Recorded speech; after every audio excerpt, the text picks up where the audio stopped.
স্ত্রী কখনো প্রিয় নারী হতে পারে না, কারণ স্ত্রীর অনেক ভুল। বেশিরভাগ লোককেই যদি প্রশ্ন করা হয় আপনার জীবনের সবচেয়ে প্রিয় নারী কে, স্বভাবতই অনেকেই উত্তর দেন মা। কেউ বলেন মেয়ে, কেউ বলেন বোন, কেউ বা বলেন নানি, কারণ সে তাকে কোলে পিঠে করে মানুষ করেছে। এমন অনেকগুলো সম্পর্কের কথাই উঠে আসে, খুব অবাক লাগে। একজন মানুষও উত্তর দেন না তার বউ তার সবচেয়ে প্রিয় নারী। আসলে বাঙালিদের সমস্যা, বউকে ভালোবাসি বললে মান সম্মান চলে যাবে, লোকে বউ পাগল বলবে, বউয়ের কাছে ছোট হয়ে যাবে, অথবা বাকি পুরুষদের সামনে হেডাম কমে যাবে।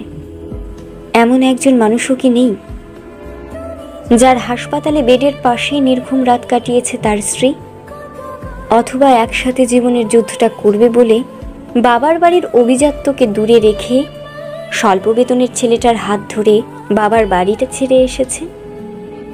শ্বশুর বাড়ির ঝাল তরকারি ভাত খেতে না পেরেও ফোনে বাবার বাড়িতে জানিয়েছে অনেক ভালো আছে।